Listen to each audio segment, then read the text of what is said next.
Intégral Placement, les réponses aux questions. Question de Jeanne. Elle a 77 ans et elle a une assurance vie investie 100% en euros. Et elle se demande si à son âge, elle a intérêt à arbitrer pour du 80% euros, 20% actions, comme elle entend souvent. C'est Christian Fontaine qui est le grand ponte du 80-20. Alors, attention, justement, c'est rigolo que vous indiquiez ça, parce qu'il y a le 80-20 Christian Fontaine, qui relève un peu de la... Voire 70-30. De la philosophie de l'amendement Fourgousse, qui permet, je le rappelle, de transformer un ancien contrat monosupport en multisupport. Il y a nous, à marché gagnant, on est plutôt 75-25, mais on est dans 130. Mais il y a un autre argument que vous n'évoquez pas, et pourtant c'est sur celui-là que j'aurais envie de rebondir.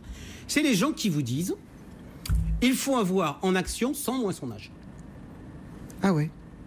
Donc, elle a 77, on arrondit à 80, donc 100 moins son âge, ça fait 20% d'action. Et on a entendu ça pendant des années en se disant finalement, l'investissement qu'on doit avoir en action, c'est 100 moins son âge. Là-dessus, je vais rebondir de manière très simple. Ce truc-là me paraît être aujourd'hui d'une crétinerie extrême. Pourquoi ? Parce que derrière cette idée, il y a la notion de se dire « Ah, mais finalement, quand on est jeune, on a le temps devant soi, et donc comme on a le temps devant soi, on peut prendre du risque, et donc on peut aller sur l'investissement en action, on peut aller sur l'investissement à long terme. » Savez-vous ce qu'est, Cédric, pour un investisseur boursier, un investissement de long terme ? Oui, si tout va bien, c'est 8 ans. Ou... Non, c'est un investissement de court terme qui a mal tourné. Je suis désolé, c'est le début de la saison. On a le droit de blaguer un peu, mais sérieusement, l'investissement de long terme, c'est un truc qui me fait mourir de rire dans notre société. Personne n'a un temps long. Les politiques n'ont pas de temps long devant eux. Les entreprises n'ont pas de temps long devant elles. Vous prenez une boîte, elle a un plan stratégique à 4 ans. Et vous voulez que Choupinette, elle a un plan stratégique et qu'elle pense à 15 ou 20 ans. Il n'y a que les gamins qui peuvent penser à 15 ou 20 ans. Ouais. Donc, la règle, sans moins son âge, c'est l'investissement qu'on doit avoir en action, est une règle débile. Bon. Jeanne, elle a 77 ans, ouais. 80-20. Jeanne, je vais lui proposer une méthode de travail. Simple. Premièrement, il faut qu'elle définisse son épargne de précaution. Son épargne de précaution, c'est son épargne qui lui permet de faire face à des coups durs.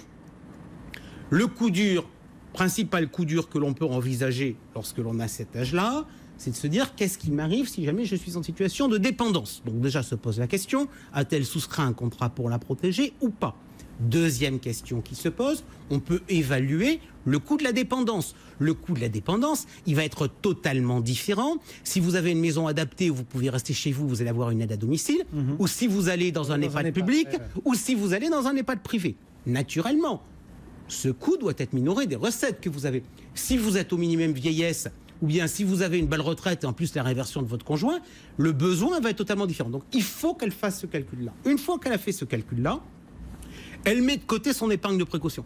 Et cette épargne de précaution, il n'est pas question naturellement d'y mettre des actions. Et après, sur le reste, elle a envie de financer... Après, elle peut aller à 80-20, à mon avis, sans aucun problème. Je dis sur le sujet que je vais être en désaccord avec les autorités, parce que les autorités, grosso modo, nous disent ne prenez pas trop de risques, ne prenez pas trop de risques actions quand on est senior.